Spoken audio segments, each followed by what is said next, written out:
Hello विद्यार्थी मित्रांनो, आता आपण या लेक्चरमध्ये संशोधनाचे प्रकार पाहणार आहोत. संशोधनाचे मुख्यतः दोन प्रकार आहेत, परंतु या दोन प्रकारामधून एक तिसरा प्रकार किंवा तिसरी पद्धती विकसित करण्यात आलेली आहे. पहिला प्रकार किंवा पहिली आर्थिक विश्लेषणाची पद्धत म्हणजे निगमन पद्धत होय. या निगमन पद्धतीमध्ये मानवासंबंधीच्या सर्वसामान्य आणि निर्विवाद तथ्यांच्या आधारावर विशिष्ट घटनेसंबंधी निर्णय देण्याच्या पद्धतीस निगमन पद्धती असे म्हणतात. दुसऱ्या शब्दात सांगायचं म्हणजे सामान्य तत्वाकडून विशेष तत्वाकडे किंवा सिद्धांताकडे जाणारी ही तर्क पद्धती आहे.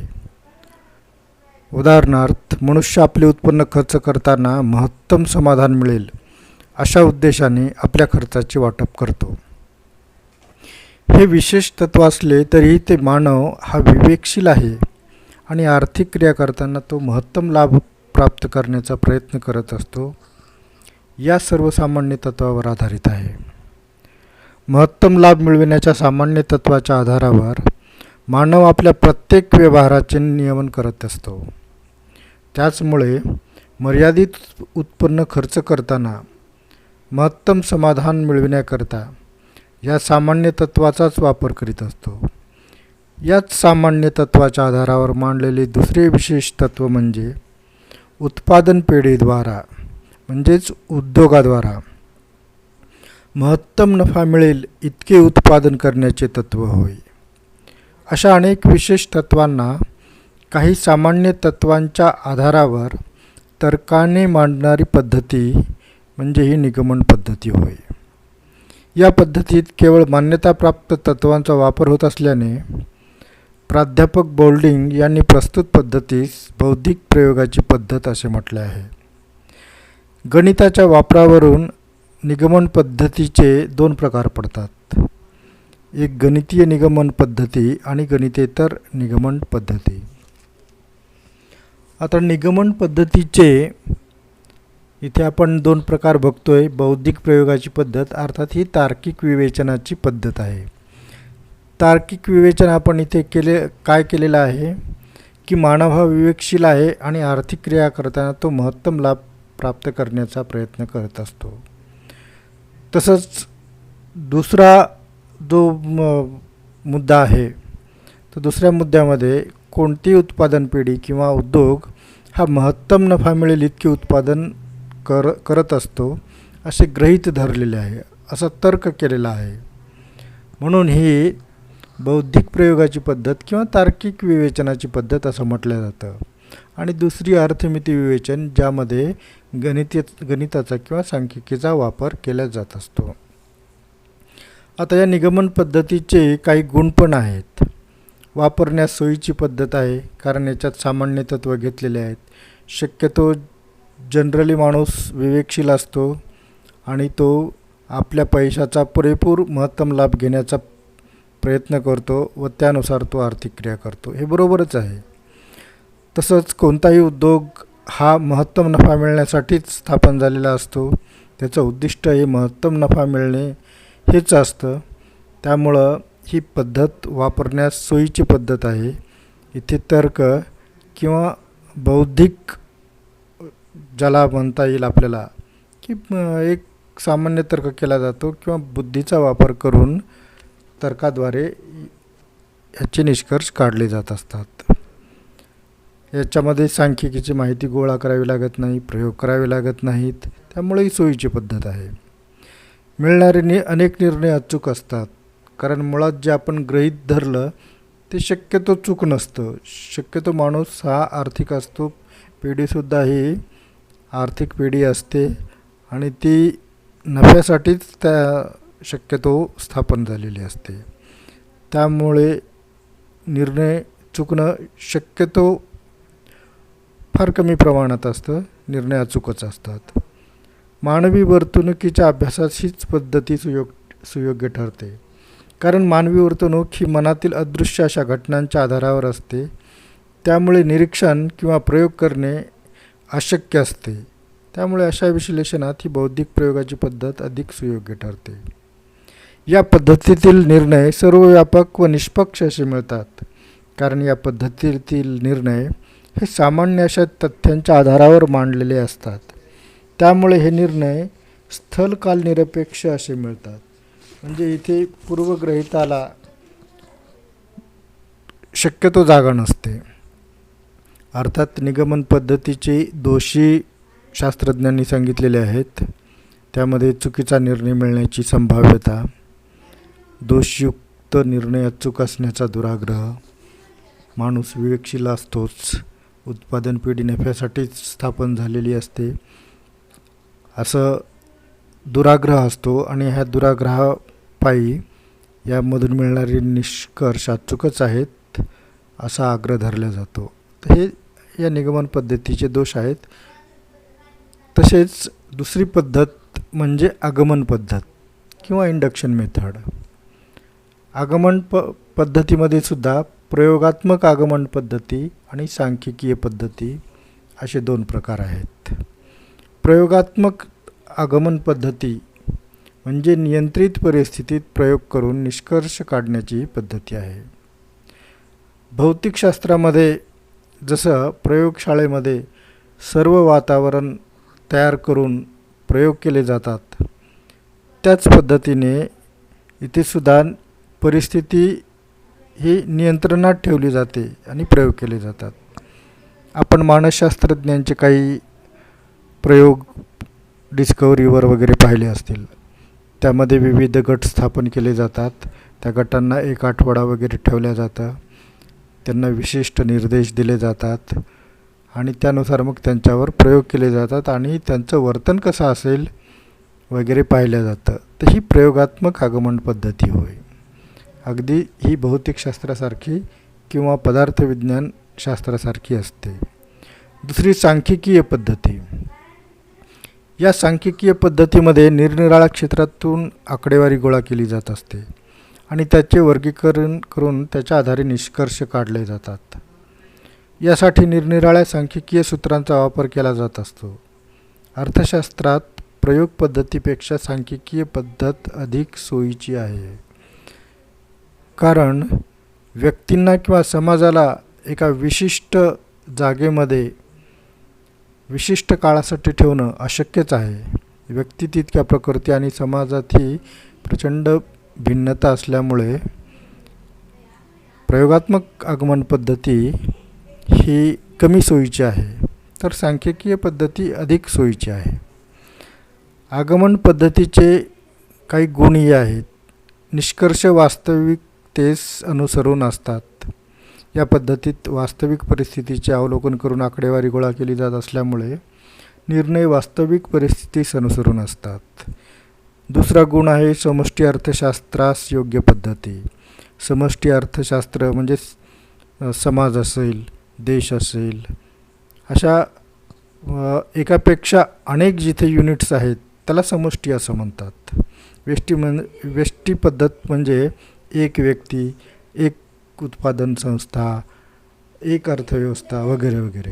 तर समष्टीमध्ये काय, अनेक व्यक्ती, अनेक उत्पादन संस्था, अनेक देश वगैरे. तर समष्टी अर्थशास्त्रास ही योग्य पद्धत आहे. या पद्धतीत आकडेवारी गोळा करण्याची क्रियेत उत्पन्न, रोजगार इत्यादी संबंधीचे आकडे गोळा होऊ शकत असल्यामुळे समष्टी अर्थशास्त्रास ही पद्धती योग्य ठरते. म्हणजे इथे आकडेवारी गोळा करणे हे समष्टी अर्थशास्त्रास या पद्धतीत सोयीचं ठरतं.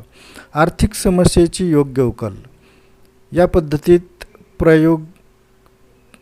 प्रायोगिक पद्धतीपेक्षा अधिक योग्य विवेचन होत असल्याने आर्थिक समस्येची योग्य उकल होऊ शकते.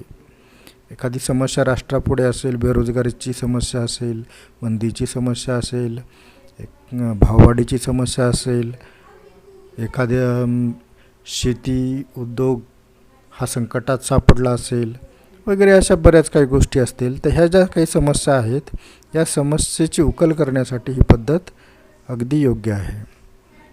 त्याचप्रमाणे चौथा गुण म्हणजे मिळणाऱ्या निष्कर्षाची फेर तपासणी होत असल्यामुळे या पद्धतीतील निष्कर्ष अधिक वास्तववादी असतात. पाचवे म्हणजे निगमन पद्धतीस ही पद्धती पूरक आहे. आपण आगमन आणि निगमन पद्धती पाहिल्यात. निगमन पद्धतीमध्ये तार्किक पद्धत वापरल्या जात असते आणि त्यास ही पूरक पद्धत आहे. अर्थात त्याचे दोषही सांगितले जातात. अर्थशास्त्रज्ञ दोषही सांगतात. अयोग्य पद्धतीचा वापर असंभवनीय आहे. सांख्यिकीय पद्धतीचाही वापर केला तरी निश्चित निर्णयाची हमी नसते. त्याचप्रमाणे पुढचा दोष म्हणजे निष्कर्षावर व्यक्तिगत दृष्टिकोनाचा प्रभाव पडतो. आकडेवारी गोळा करणारे, त्यावर प्रक्रिया करणारे व्यक्ती कोण आहेत त्यानुसार निष्कर्षावर परिणाम पडू शकतो. अवलोकनाचे क्षेत्र मर्यादित असल्यास निष्कर्षांना सर्व मान्यता देणे धोक्याचे ठरते. म्हणजे तुमचा नमुना फार लहान असेल तर काय होतं की हे संपूर्ण विश्वावर किंवा संपूर्ण क्षेत्रावर याचे निष्कर्ष लावणं हे अवघडच असतं. तिसरी पद्धत, या दोन पद्धतीमधून अर्थशास्त्रज्ञांनी तिसरी पद्धत विकसित केली आहे आणि ती म्हणजे वैज्ञानिक पद्धत किंवा सायंटिफिक मेथड. आता ह्या वैज्ञानिक पद्धतीचे किंवा सायंटिफिक मेथडचे सुद्धा 5 टप्प्यात विभागणी केली आहे. तर ती म्हणजे नंबर 1 समस्येची निवड. म्हणजे आपल्याला अगोदर समस्या निवडावी लागेल, आपल्याला विषय घ्यावा लागेल. जर समजा शासनाच्या बाबतीत बेरोजगारीची समस्या किंवा शासनाच्या बाबतीत भाववाढीची समस्या, अशा प्रकारे समस्येची निवड करावी लागते आणि त्याची व्याप्ती ठरवावी लागते. अध्ययन क्षेत्राची व्याप्ती, मग देश असेल का राज्य असेल का जिल्हा असेल का तालुका असेल, त्याची व्याप्ती ठरवावी लागते. त्याचप्रमाणे बेरोजगारीच्या बाबतीत मग कोणत्या प्रकारची बेरोजगारी, शिक्षितांची बेरोजगारी का अशिक्षितांची बेरोजगारी, शहरी बेरोजगारी का ग्रामीण बेरोजगारी वगैरे वगैरे. त्यानंतर दुसरा टप्पा म्हणजे अवलोकन किंवा निरीक्षण. आता समस्या निवडल्यानंतर, विषय निवडल्यानंतर मग त्या विषयाशी संबंधित आपल्याला निरीक्षणं करावी लागत असतात. उदाहरणार्थ खाद्यतेलाची किंमत वाढ या समस्येची जर निवड केली तर तेलाच्या किमती व तेलासंबंधीच्या घटना यांची माहिती गोळा करणे आवश्यक असते. बेरोजगारी असेल तर बेरोजगारी संबंधित माहिती गोळा करावी लागेल. त्यानंतरची पायरी किंवा तिसरा टप्पा म्हणजे परिकल्पनेची निर्मिती. आपण जी गोळा केलेली माहिती आहे त्या गोळा केलेल्या माहितीद्वारे आपल्याला त्यातून सामान्य भाव हा ओळखता येतो की निश्चित कशामुळे ही घटना घडली असेल. खाद्यतेलाची किंमत वाढ झाली असेल तर का झाली असेल, किंवा बेरोजगारी वाढली असेल तर का वाढली असेल. आणि मग त्यावरून आपल्याला एक परिकल्पना तयार करावी लागते की ह्या गोष्टीमुळे बेरोजगारी वाढलेली आहे किंवा ह्या गोष्टीमुळे खाद्यतेलाची किंमत वाढलेली आहे. आणि ही परिकल्पना म्हणजे एक सिद्धांतच असतो. तो प्रत्यक्षात पडताळून न पाहता आपण तर्काने तो मांडलेला असतो, निरीक्षणांनी मांडलेला असतो, गोळा केलेल्या माहितीच्या आधारे मांडलेला असतो. आणि नंतर निष्कर्ष काढले जातात. परिकल्पनेच्या आधारावर निगमन पद्धतीने काही गृहीतांच्या आधारावर हे सिद्धांत मांडले जातात. निष्कर्ष भूतकाळ, वर्तमान काळ किंवा भविष्यकाळ यांच्याशी संबंधित असे असतात आणि ते प्रामुख्याने नव्याने उपलब्ध झालेले असतात. म्हणजे गोळा केलेल्या माहितीच्या आधारे त्याच्यावर सांख्यिकीय संस्करण करून निष्कर्ष काढले जातात आणि ते परिकल्पनेशी आपण तयार केलेली जी काही परिकल्पना आहे, गृहीतक आहे, त्या गृहीतकाशी पडताळून पाहिले जातात आणि फेर तपासणी केली जाते. फेर तपासणीमध्ये तयार झालेले जो काही सिद्धांत आहे तो सत्य आहे की असत्य या गोष्टीची शहानिशा करण्यासाठी सिद्धांतांना पडताळून पाहिले जाते. सिद्धांताच्या आधारानुसार माहिती प्राप्त केली जाते, तसेच आकडेवारीही गोळा केली जात असते. मिळालेल्या माहिती व आकडेवारीशी सिद्धांताचा किती मेळ बसतो याची तपासणी केली जाते. जर सिद्धांत वास्तविक परिस्थितीशी जुळत असेल तर तो मान्य केला जातो, अन्यथा अमान्य होतो किंवा त्यात दुरुस्त्या केल्या जातात. म्हणजे आपण जे काही परिकल्पना केलेली आहे, सिद्धांत निर्मिती केलेली आहे तर्काच्या आधारे, तर त्या तर्काच्या आधारे जो काही सिद्धांत निर्माण केला तर त्याची फेर तपासणी करताना आपण काय करत असतो, त्याच्यावर सांख्यिकीय जे काही टूल्स आहेत त्या सांख्यिकीय टूल्सच्या आधारे म्हणजे शेकडेवारी असेल किंवा त्याच्यामध्ये स्टँडर्ड डेविएशन असेल, मीन मोड मीडियन असेल, किंवा मग पुढे चालून त्याच्यामध्ये कोरिलेशन रिग्रेशन असेल, वेगवेगळ्या टी टेस्ट एफ टेस्ट वगैरे टेस्ट असतील.